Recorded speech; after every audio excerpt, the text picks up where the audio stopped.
Bilib ako sa'yo, Kuya Peter. Ang ganda na napili mong ligawan. Jackpot ka kapag napasagot mo si Amor. Kaya sasamahan kita sa balak mong panliligaw sa kanya ngayong gabi.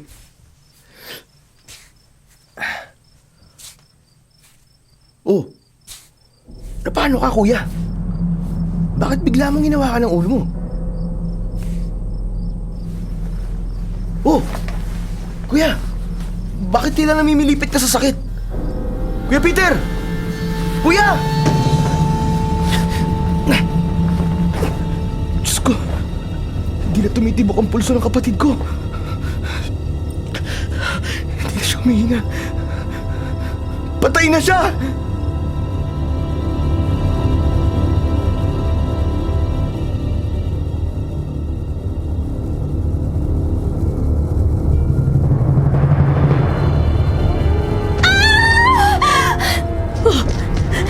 Amor, bakit?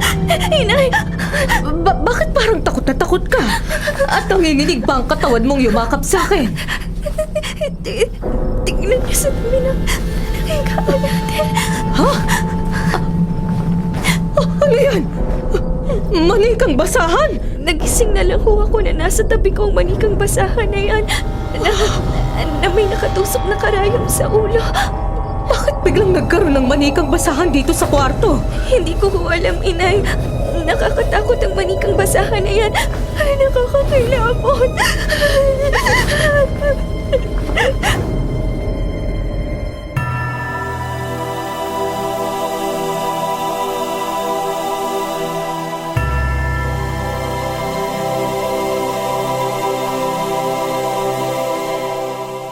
Hindi, Kuya Dado. Amor, yan ang buong katotohanan. Kaya sinikreto kita. Ayoko sanang malaman mo para hindi ka matakot. Pero ang biglang paglitaw ng isang manikang basahan sa kwartong tinulugan niyo ni Tia Nate kagabi, yun ay pagpapatunay lamang na sa'yo'y pinamana ni Lola Sepa ang kanyang kapangyarihan bilang isang kukulam. Mangkukulam si Lola Sepa? Oo. Hindi niyo alam ng inay mo. Dahil sa Maynila kayo naninirahan. Pero may ilang pinahirapan at pinatay na sa kulam si Lola Sepa rito sa probinsya. At ilan nga sa mga kamag-anak na mga naging biktima ni Lola ang malamang na pumatay sa kanya. Hindi na aksidente si Lola Sepa. Gaya ng sinabi niyo nung una. Naku, hindi. Nagtapat siya sa akin nang matagpuan ko siyang agaw buhay. Ilang kalalakihan ang nagtulak sa kanya sa matarik na bangin. At bago siya nalagutan ng hiningat na banggit niya sa akin na ang lahat ng kanyang kapangyarihan sa kulam ay isasalin sa nag-iisa niya nga pong babae. Oh, Diyos ko! Ikaw ang nag-iisa nga pong babae ni Lola Sepa na pinamanahan niya ng lahat niyang kapangyarihan upang maipaghiganti ang kanyang malagim na pagkamatay. Hindi! Amor, malamang na ikaw ang nagtusok ng karayom sa manikang basahan na natagpuan sa kwarto. Naging mangkukulam ka na hindi mo namamalayan. Hindi! Amor, isa ka nang mangkukulam. Ayoko! Hindi! Ayoko!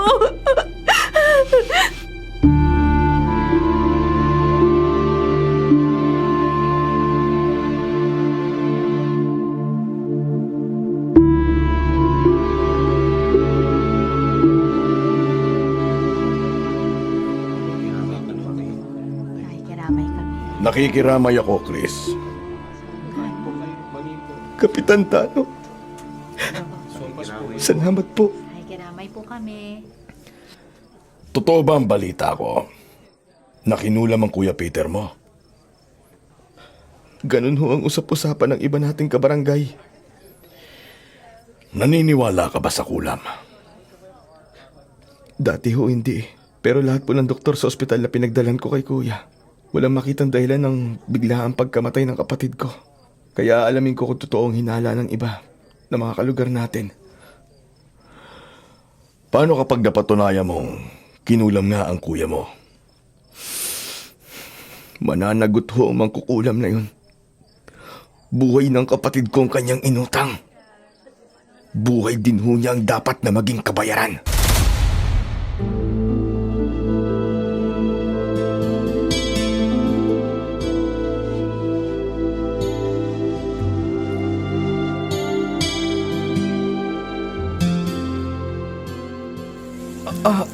Ano ho, Nana Basyang?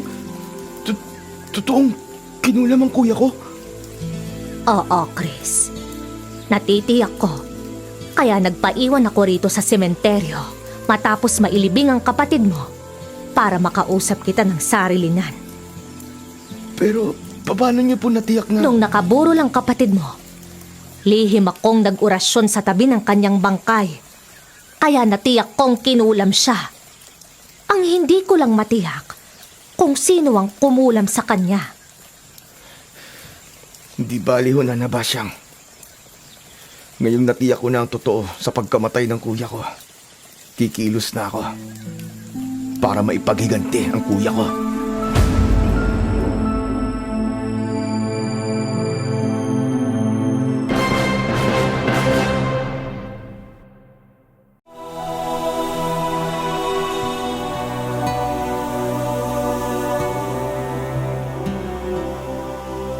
Hindi ko maaaring pahamak ang pinsang buho ko, Tiyanati. Dado, salamat naman kung ganon. Pero hanggang ngayon, hindi ako makapaniwala na pinamanahan ng kanyang lola si Amor ng kapangyarihan ng isang mangkukulam. Ipinaalam ko na rin ho sa inyo ang totoo, Chang. Dahil sabi niyo balak niyo nang magbalik ni Amor sa Maynila.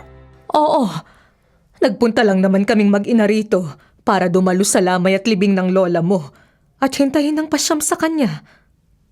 Sa makalawa pa ho ang pasyam kay Lola Sepa. Hindi ko na humahihintay yun, Kuya Dado.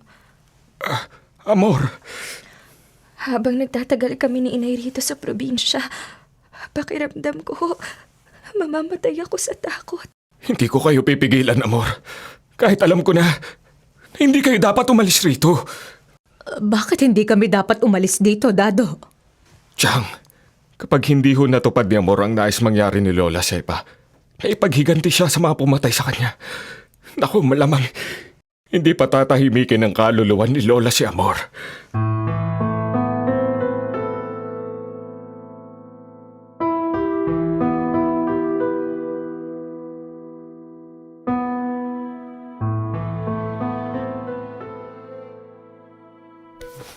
Ayan ho, Inay. Naimpake ko na ho ang mga dadalhin natin. Tamang-tama. Mamaya pagdating ni Dado, makakaalis na tayo rito sa probinsya. Baka kabiyahe na tayo pa Maynila. Amor, Inay, bakit ho bigla niyo hinawakan ang mga mata niyo? Inay! Inay! biglang sumakit ang mga mata ko. Sobrang sakit. Parang tinudukot ang mga mata ko sa sakit.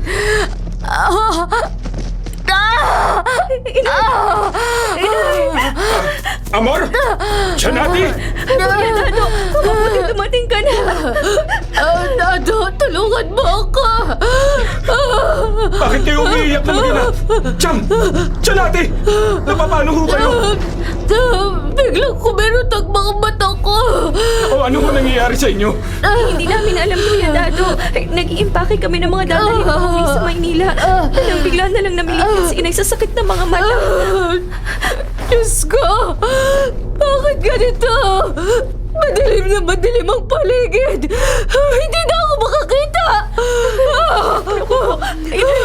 Nabulag kayo. Nabulag ako, Amor. Hindi na ako makakita. Bulag na ako. Kuya Dado, dalhin natin si Inay sa doktor. Diyos ko. Walang maitutulong ang sino man manggagamot sa inay mo, Amor. Iisa ang malamang na dahilan ng pagkirot ng mga mata at pagkabulag na tiyanati. Ano ho, Kuya Dado? Malamang, Amor. Hindi sang-ayon ng espiritu ni Lola Sepa na umalis kayo mag-ina rito sa kaingin. Ang kaluluwa ng biyanan ko. Naku, oo, tiyanati. Ayaw niya magbalik kayo ni Amor sa Maynila. Ang espiritu ni Lola Sepa ang may kagagawan sa inyong pagkabulag. Ang espiritu na mangkukulam na si Lola Sepa.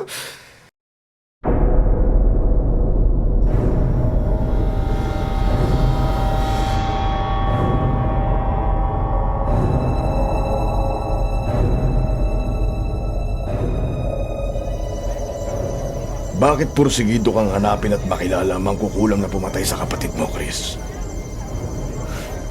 Kapitan Tano. Akala ko kung ano nang dahilan kung bakit niyo ako nilapitan rito sa kalye. Maghihiganti ka, hindi ba? Wala ho ba akong karapatan na gawin ang gusto ko? Chris, may patas tayo. Maging kami sa barangay handang Tumulong para madakip ang pumatay sa kapatid mo. Kung totoo ngang kinulam siya. makilala man ho o mahuli ang mangkukulam. Sa palagay niyo kaya mapaparusahan siya ng batas? Maniwala kaya ang hustisya sa kulam o mangkukulam?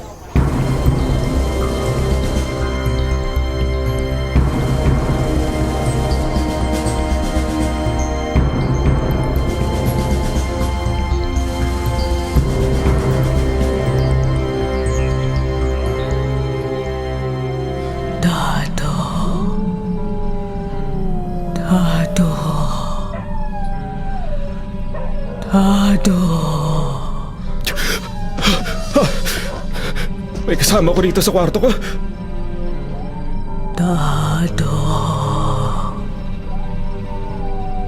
Lola?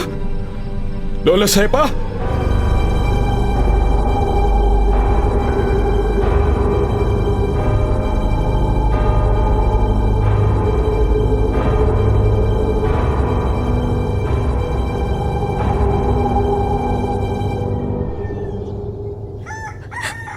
Ano, Kuya Dado? Nagpakita sa'yo kagabi yung multo ni Lola Sepa.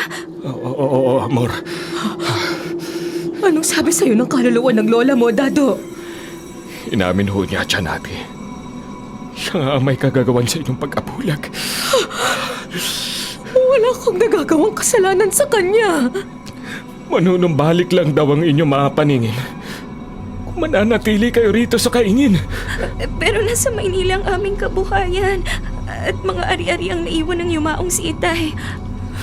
Kapag nanatili kaming mag-ina dito sa probinsya, Dado, magiging pabigat lang kami sa'yo. Wala ho kayong dapat alalahanin sa akin, Chang. Nagsusunod naman ho ako sa buhay. Ako ang bahala sa inyo.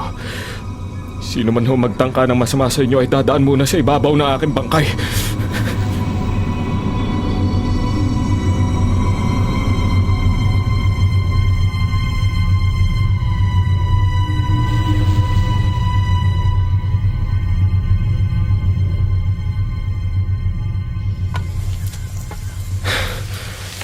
Marami-raming paggatong na rin na nakuha ko rito sa gubat.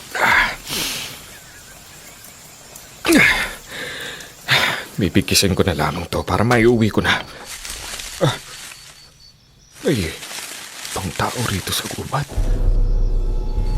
Wala ko nakikita sa paligid Pero nararamdaman ko. May ibang tao rito. May ibang tao na palihim na nagmamatsyag sa akin.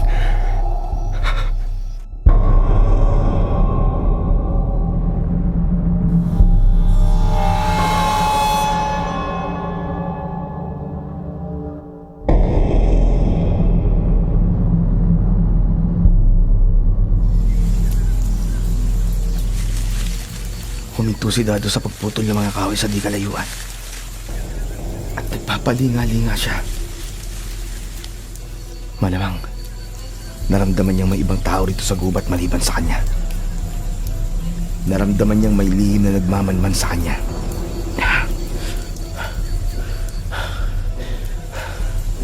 Hindi mo na ako lalabas dito sa likod ng punong pinagtataguan ko.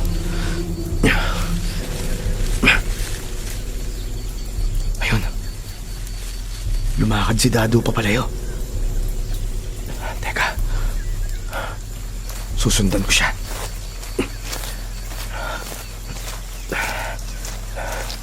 Hindi ako titigil sa palihim na pagmamanman sa kanya. Hanggang hindi ko napapatunayan ang masamang suspetsya ko. Malakas talaga ang suspetsya ko sa taong to. Malamang alam niya kung sino ang mangkukulam na pumatay sa kapatid ko. O maaaring... Oo, tama. Si Dado mismo. Oo. Maaaring si Dado mismo ang mangkukulam.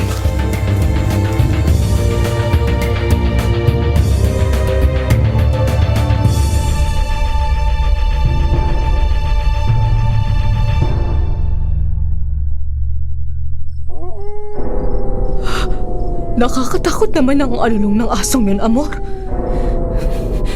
Malalim na ho ang gabi, Inay. Matulog na ho tayo. Nate. Amor. Amor, parang may tumatawag sa atin. Inay, ang Lola Sepa. Naririto sa kwartong multo ng Lola.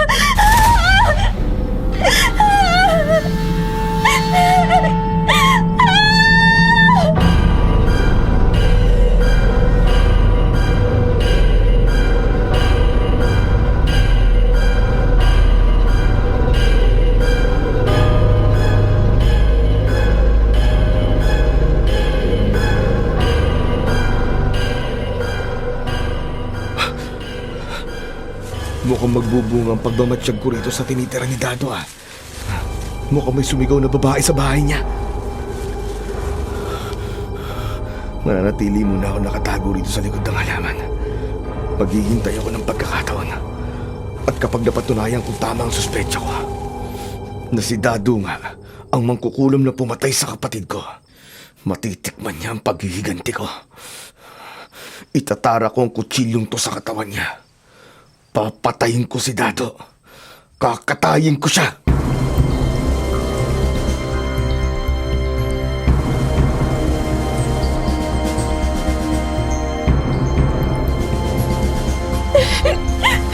Inay, ang multuhan ni Lola Sepa. Lumulutang sa hangin. Kapalapit na po sa atin. Panginoon ko! Nate. Amor. Lola Sepa, Lola, huwag niyo kaming lapitan. Inay, huwag niyo kaming pagmultuhan. Amor. Nate. Nagpakita ako sa inyo dahil meron kayong dapat malaman. Lola Sepa! Layuan niyo sina Amor at Janati! Lumayo kayo rito! Dado, hindi ako aalis hanggat hindi nababatid ng mag-ina ang katotohanan. Sa ayaw niyo at sa gusto, lalayas kayo rito! Arepo! Tenet! Amain!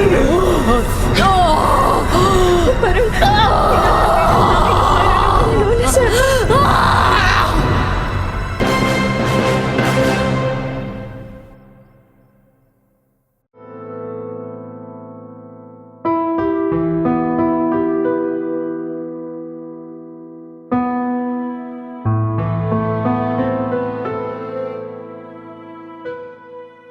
Amor, kung nagawa ni Dado na palayasin ang multo ng kanyang lola, meron siyang natatagong kapangyarihan.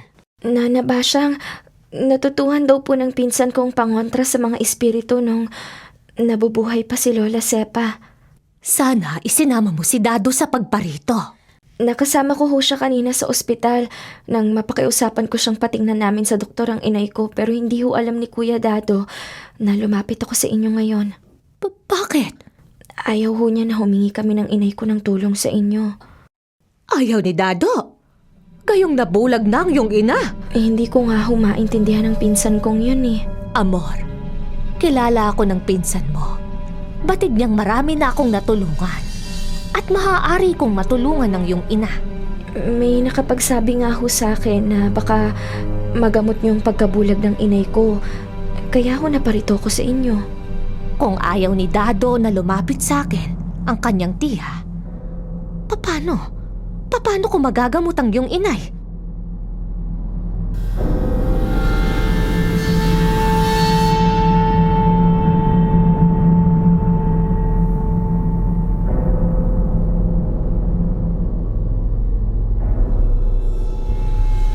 Amor, Ha? ako si Chris. Nakatira malapit sa kaingin na tinitiran mo. Nagkakilala na ba tayo? Nagkita na tayo. Nung minsang makipaglamay kami ni Kuya sa burol ng Lola Sepa mo. Kapatid ko si Kuya Peter. Peter? Yung taga rito na nakipagkilala sa akin at nabalitaan kong namatay ng biglaan? Ilang araw pa lang nung nailibing yung lola ko? Siya nga. Hindi karaniwan ang pagkamatay niya. Bali-balita na kinulam siya. Kinulam? Amor, mag-iisang buwan na nakatira kayo ng inay mo sa bahay ni Dado sa Kaingin. Baka may nalalaman ka tungkol sa mangkukulam. Ha? Mangkukulam?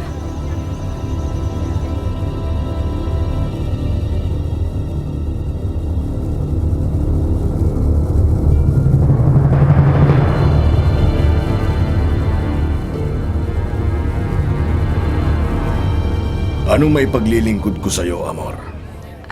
Kapitan Tano, naparito ho ako sa Barangay Hall at nagpakilala ako sa inyo dahil gusto ko ho sanang makausap kayo ng sarilinan.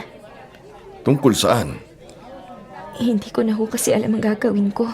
Kaya ipagtatapat ko sa inyong mabigat. Ang sobrang bigat na problema ko. Baka ho matulungan niyo ako. Tahan na. Ano man ang bumabagabag sa'yo, handa akong tulungan ka, Amor. Maraming salamat ho. Sige. Ano ba ang mabigat mong problema?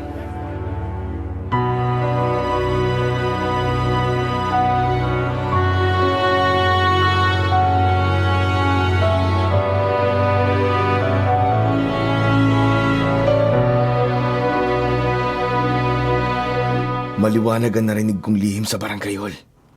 Ang sinabi ni Amor kay Kapitan. Ang sinabi niya. Kapitan Tano, pinamanahan ho ako ng kapangyarihan ng aking yumaong lola.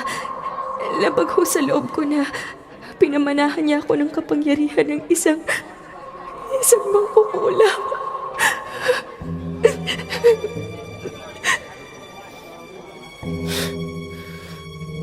Kaya hindi nagtapat sa akin si Amor. Isa na pala siyang mangkukulam. Hindi pala malalantad sa akin kung hindi ko siya sinundan sa barangay hall. At palihim kong narinig ang pag-uusap nila ni Kapitan Tano.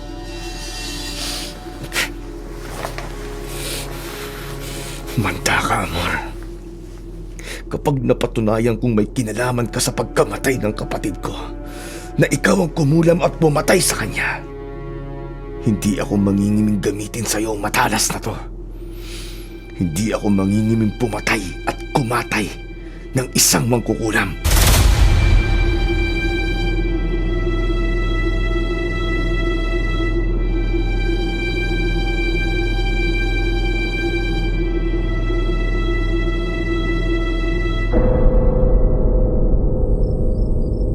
Janate, pumasok na ho kayo sa kwarto. Ayos na ni Amor ang higaan nyo. Matulog na ho kayo. Paano kaming makakatulog, Dado? Ikaw na rin ang nagsabi. Malamang na si Amor ang kumulam sa isang taga rito na namatay. At siguradong siya rin ho ang kumulam sa inyo. Hindi yun magagawa ng anak ko. Hindi siya ang gumagawa, Chang. Ang kapangyarihang ipinamana sa kanya ni Lola Sepa. Nakakapangkulam si Amor nang hindi niya namamalayan. Paano mo nasabi yan?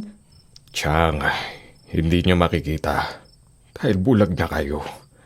Pero si Amor, ipapakita ko sa kanya ang mga manikang basahan na nasa ilalim ng inyong higaan sa kwarto.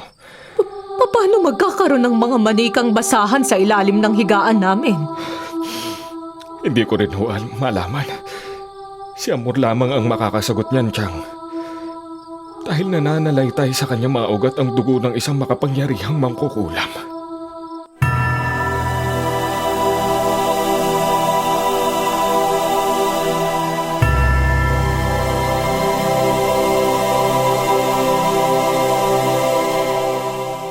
Dahan-dahan. Dahan-dahan.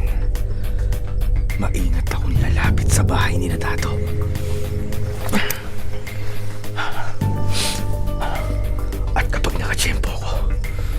Itatarak ko agad tong hawak kong matalas sa katawan ni Amor para maipagiganti ko na ang pagkamatay ng kapatid ko.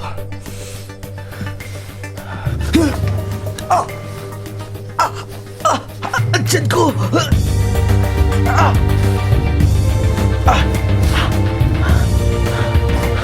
Biglang kumilit ang tiyan ko. Sobrang kirot. Parang binabarena. Parang hinahalo kayo mga bituka ko.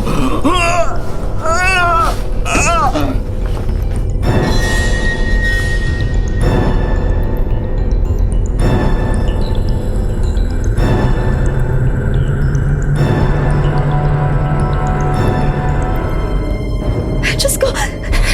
Inay! Bakit biglang nangatal ang kamay mo? Hawak-hawak ko, Amor. Bakit, anak? Bakit? Nakita na ho ni Amor ang mamanikang basahan sa ilalim ng inyong higaan, Tiyanati. Mga manikang basahan. Nakakatakot ang mga manikang basahan, Inay. Nakakakilabot. Ang ibang manika ay may karayom na nakatarak sa ulo at katawan. Tinanggalan ko nga ang isang manika ng karayom na nakatusok sa kanyang tiyan. Kaya nag-aalala ako. Bakit ka mag-aalala, Dado? Kasi, Chang, baka sa pakikialam ko sa mga gamit sa pangkukulam ni Lola Sepa, ay magalit sa akin ang kanyang kaluluwa. At ako naman ho ang kulamin niya.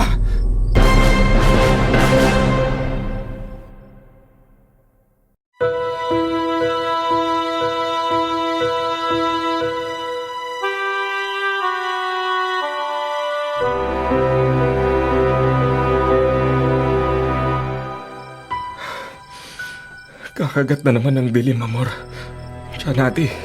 Bakit parang nababahala ka, Kuya Dado? Natatakot ka ba na ikaw naman ang maging biktima ng pangkukulam? Nako, hindi ho, Chang. Nararamdaman ko. May ligaw na espiritu dito sa kwarto. Kanina pa ako naririto, Dado. Diyos ko, ang multo ni Lola Sepa. Nakalungtag ka sa hangin. Papalapit sa atin ang multo. Natin, huwag kayong matakot sa akin. Inay, nasa tabi ho natin ang multo ni Lola Sepa. Inang, nakikiusap po ako sa inyo. Nagmamakaawa. Huwag niyo ho kaming takutin ang anak ko. Natin, hindi ko tinatakot kayo ni Amor. Huwag niyo kaming pagmultuhan, Lola. Huwag niyo na ho kaming perwisyohin ni Inay. Amor, hindi ko kayo piniperwisyo ng inay mo. Kinulam niyo ako kaya ako nabulag, Inang. Nati, nagkakamali ka. Lola Sepa, lumayo na kayo rito! Hindi, Dado. Patay na kayo! Wala na kayong puwan dito sa lupa! Kailangang magkaroon ng katarungan ang aking pagkamatay. Sa ayaw at sa gusto nyo, lalaki sa inyong espiritu! Hindi. Lamurok! Bindam! Amrak!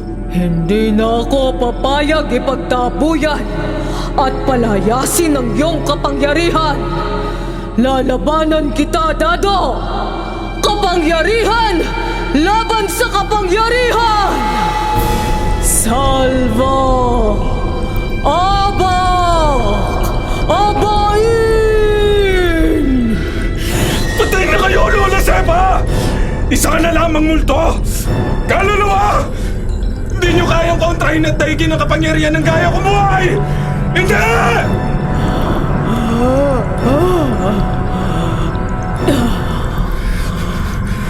Hindi na naglalaho ang inyong multo. Maglaho ka na ng tuluyan, Lola Sepa! Maglalaho ka na! Walang pwedeng mamirwisyo at kumalaban sa akin! Wala!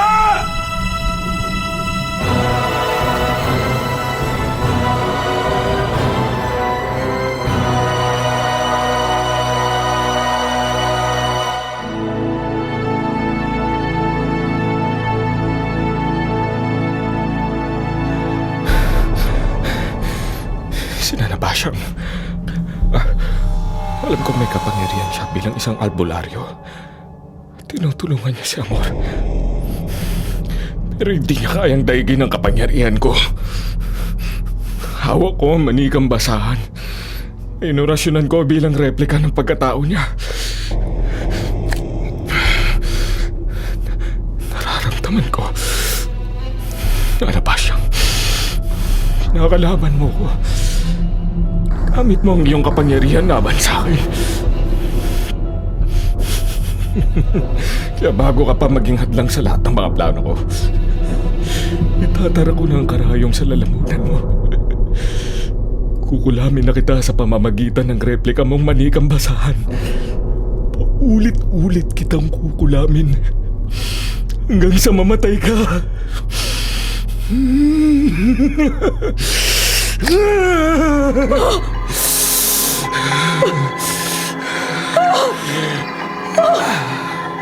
Hindi ko akalain, Dado, na ikaw ang makukulam. Tsanati!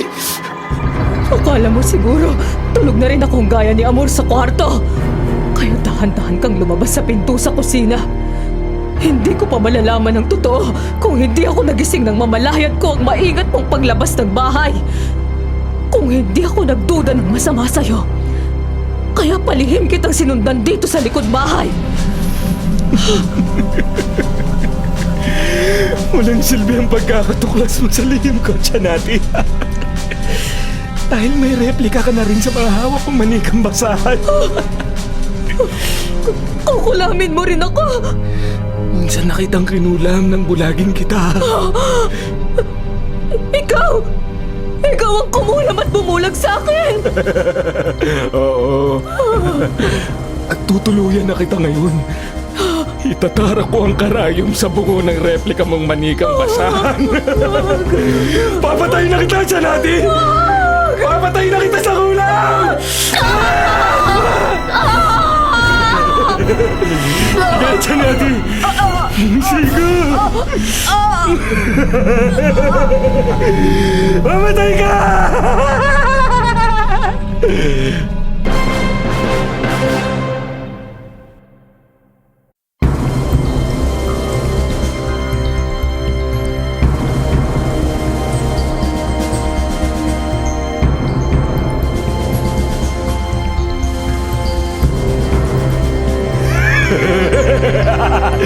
Mamatay ka, Tsanati! Mamatay ka! Kuya Dado! Huwag! Amor! Huwag mo kulamin ang inay ko! Huwag mo siyang patayin! Huli na ang paggising at paglapit mo, Amor. Inay! Wala nang hininga ang iyong ina. Napakasama mo, Kuya Dado! Wala kaming ginagawang masama sa'yo! Naging napakabuti sa'yo ng inay ko! Kapag may problema ka, tinutulungan ka niya, pero anong iginanti mo sa lahat ng kabutihan niya? Ano? Ano? Ano? Sarili mong tiyahin, pinatay mo! Magkukulam ka! Kampan ka ng dilim! Kampan ka ng demonyo!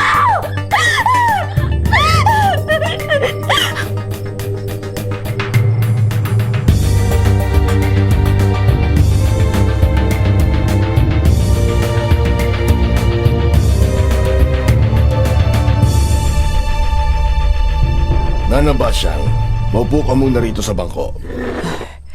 Salamat sa pagpunta mo rito sa akin, Kapitan Tano. Nagkataon nagro-ronda kami ng mga tanod ko malapit dito sa bahay mo nang marinig naming dumandaing ka. Kaya naman agad akong pumasok rito para tingnan ka. Pero ngayon ko lang nalaman, kahit pala isa kang mahusay na albularyo, tinatablang ka rin pala ng kulam. Napakamabagsik ng kapangyarihan ng mangkukulam na nagpahirap sa akin kanina at muntik nang pumatay sa akin. Mabuti na lang nagawa kong kontrahin ang tangkanyang pagpatay sa akin. Mabuti at meron kang pangontra sa kapangyarihan ng mangkukulam. Oo, pero hindi sapat ang aking mga kaalaman upang madaig siya. Kaya hindi ko malaman kung sino ang mangkukulam na yon. Kung hindi mo madadaig ang mangkukulam na nabasyang, paano? Paano masusugpo ang pagkakalat niya ng lagim?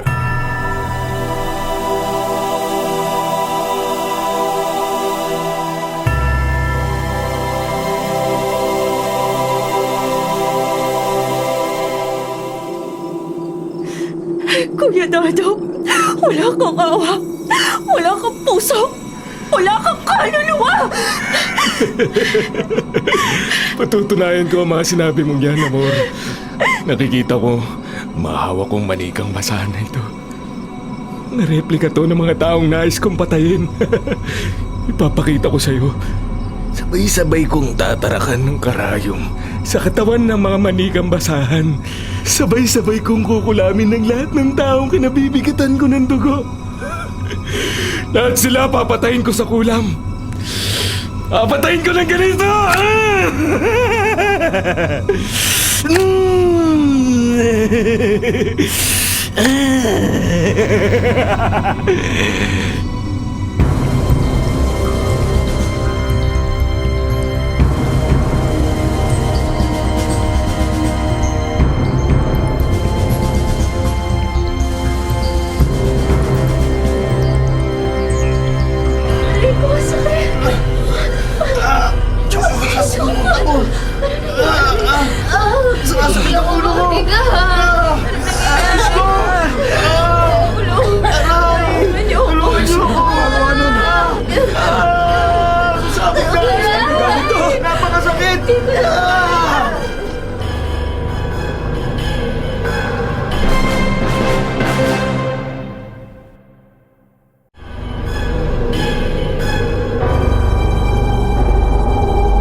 Biglang kumirot ang dibdib ko. Kapitan! Ano nangyari sa inyo? Kapitan! Bakit parang hirap na hirap ka, Kap? Anak ko, Naku, Kap, isusugod ka na namin sa ospital. Wag! Hindi ako magagamot ng mga doktor. Sa albularyo niyo ako dalhin. Dahil malamang na kinukulam ako. Lalo sumasakit ang dibdib ko. Hindi na ako makahinga. Sobrang hirap. Kapitan! Isa ka? Patay na siya. Hindi na kumikilos si Kapitan Tano. Wala na siya! Patay na si Patay na siya. Patay na siya!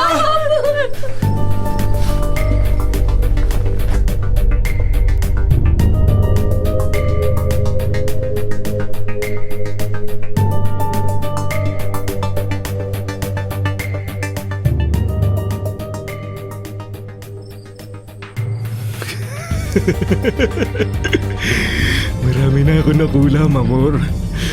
Marami na ako napatay sa kulam.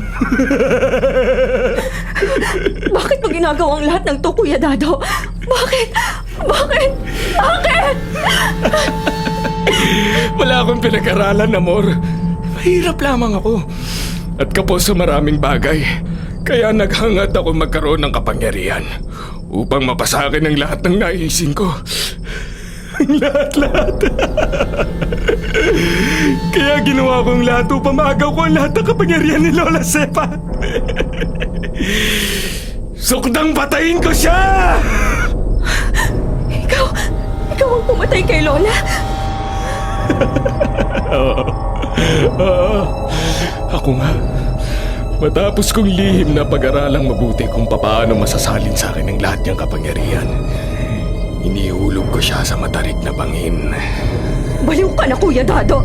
Wala ka na sa sarili mong katinuan. Matagal na akong baliw, amor. Matagal na akong baliw sa iyong kagandahan. Ano? Hindi mo nalalaman ang sinasabi mo. Alam ko. Sinasabi ko kung ano ang totoong nararamdaman ko. Matagal ko nang pinagpapantasyahan maangkin ka, amor. Kaya gumawa ako ng paraan para manatili ka sa lugar nito. Pati ako na sarili mo kamag-anak, nilinlang mo at pag-iisipan mo pa ng masama. Walang kamag-anak-anak sa akin. Ang alam ko, ang nararamdaman ko kung sunada kita. Patay namamatay ako sa'yo. Kaya lahat ng lalaking maamuyan kung may simpatya sa'yo, kinukulam ko. Pinapatay ko sa kulam! Baliw! Baliw ka! Hindi mo ako matatakasan! Halika! Bitiwan mo ako! Wala magagawa ang pagpalag mo! Magiging akin ka, Amor. Angkinin kita sa ayaw at sa gusto mo. Bitiwan mo ako muna, Dado! Hindi mo nagyahan ka! Ayaw! Baliw ka! Demonyo! Wala ka magagawa laban sa lakas ko, Amor. Sa ayaw at sa gusto mo, magiging akin ka. Magsasama tayo sa habang buhay. Habang buhay. Ayoko! Sabi, bitiwan mo ako! Bakit sinipa mo ako? Gaga ka!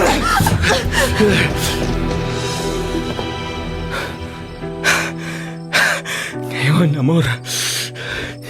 Ngayon bumagsak kang walang malay matapos kitang sikmurahan. Magagawa ko na sa'yo ang lahat ng gusto ko.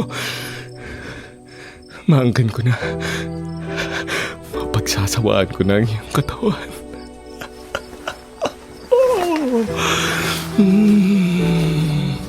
Tapos na ang kasamaan mo, Dado! Amor! Bakit nagbago ang boses mo nang bumangon ka? Hindi ako si Amor. Habang walang malay ang apo ko, sumanib ang kaluluwa ko sa kanyang katawan. Lola Chepa! Wala kang utang na loob, Dado. Mula pa sa iyong pagkabata, kinupkup na kita. Inalagaan, pinalamon sa aking mga palad. Pero daig mo pa ang ahas na tumuklaw sa sarili mong kaduga. Wala kang kwentang kamag-anak. Wala kang kwentang tao. Malalayasin ko uli ang espiritu mo, Lola Chepa. Ngayong sumanib ang kaluluwa ko sa buhay na katawan, wala ka nang magagawa laban sa aking kapangyarihan! Ha? May hawak ka ring manikang basahan? At karayom! Sabi ko sa'yo, Dado, wala kang magagawa laban sa kapangyarihan ko! Tingnan natin! Tingnan natin kung hindi maglaho na ng tuluyan sa mundong ito ang iyong espiritu! Abrak!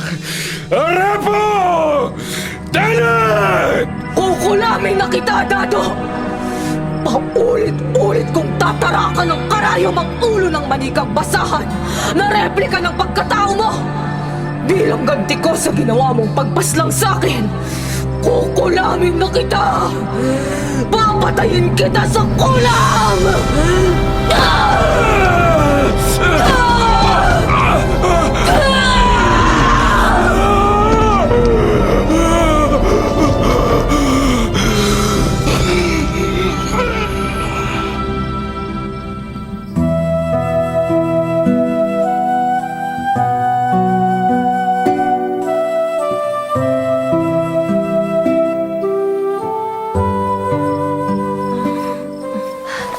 Amor! Ay, salamat sa Diyos, nagkamalay ka na. Basyang, ano ba nangyari? Pagdating ko rito sa inyo, dinatnat kitang nakahandusay na walang malay. Si Kuya Dado, siya ho ang mangkukulam. Wala ka nang dapat ikatakot. Kung ang pinsan mo si Dado ang mangkukulam, tapos na ang pagkakalat niya ng lagim. Patay na siya. Patay na si Kuya Dado. Ang Diyos na rin marahil ang siyang pumutol sa kasamaan ni Dado. Dahil sadyang walang anumang uri ng kasamaan ang hihigit sa kapangyarihan ng Panginoon. Wala.